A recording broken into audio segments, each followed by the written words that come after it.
Okay, welcome to Sunday Shop Update, and today I'm going to be talking to you about these various joining machines. Loose tenon machine like the Domino, or this amazing bit of kit which I've just bought, Zeta P2.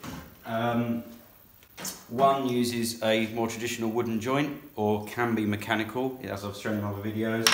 The Lamello uses a clip joint for gluing, or a mechanical joint which is for 45s perfectly. And I'm not going to do a talk on either of these machines. I've done a bit before on these two. If I get enough questions on my channel about it, maybe I'll do a video on one of the, or each of the machines. But I'm going to talk to you about how I'm going to use both of these together on the same build and the same joint. I'm interested in using the Zeta P2 as a non-clamping mitre joint. That's it. Perfect mitre. All done. Perfect. Straight away. No clamps. Now, I'm not actually sure, because I'm not doing panel work, I'm not sure of the strength of this. I'm sure it'll be fine, but if the glue fails or anything happens, I'm not sure what's going to happen. So, I've been working on an idea. If you see these markings, that is where this connection is here. It's sitting about 15mm maximum, coming from the back there, and it's sitting here. I've got it on the setting with no extra pads or buffers added, so this is just sitting flush at a 45, and that actually puts the joint nice and close.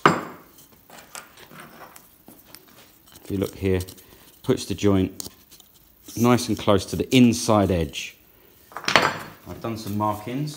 I'm expecting a 14 Domino to possibly just catch the back, but that will almost center it on my piece of work here.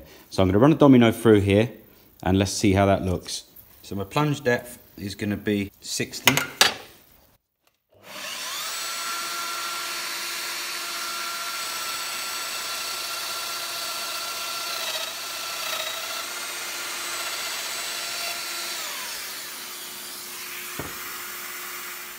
So the question is, how much did we hit the connector?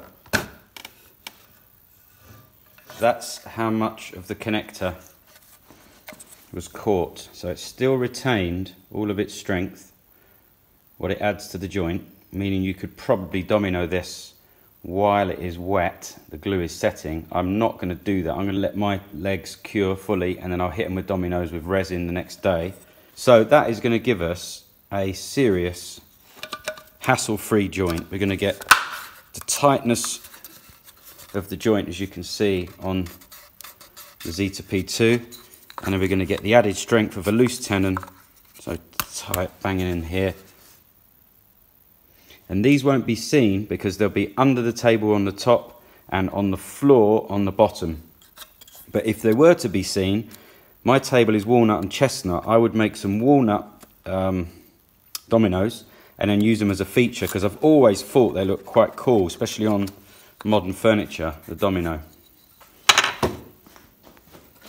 So I have to say, I am pretty excited about this kind of merge of these two great machines. The speed and accuracy of the workings of these two in combination is something I've been looking at or thinking about for a long time. And as you can see, it just is a perfect fit. This is 40mm by 90, so around about 40 to 50mm. At 50mm, you wouldn't actually catch the Zeta clip at all. So this is 40. It maybe I'll scale it up. I was going for something quite thin on this build, but as you can see, at 50mm, you wouldn't even catch it, and you get a really good Domino strong joint. So pretty excited. It's not going to be about which tool to use. You can actually use both of these together for a really good, accurate, fast joint. It's going to be so much more pleasure than dealing with hundreds of clamps and mismatched mitres that you have to keep your eye on. So thanks so much for watching. As I said before, there'll be a more detailed video of this build that I'm doing at the moment. It's already started on Patreon at the moment. You guys will be seeing it in a couple of weeks on YouTube when it's done. I've got some exciting new finishes that I'm trying as well on that, so stay tuned. Also posting pictures on Instagram so you can see what I'm building and what I'm up to. On Patreon, I've started uploading projects as I go, a lot more in depth. You'll see me talking about processing the wood. There'll be a talk on these connections and joints. You'll watch me experiment. And then the final builds, depending on how complicated, maybe 10 to 20 minutes, will be on YouTube. But thanks so much for my Patreons. Thanks to the 50,000 subscribers for watching. I'll see you on the next one. See you later.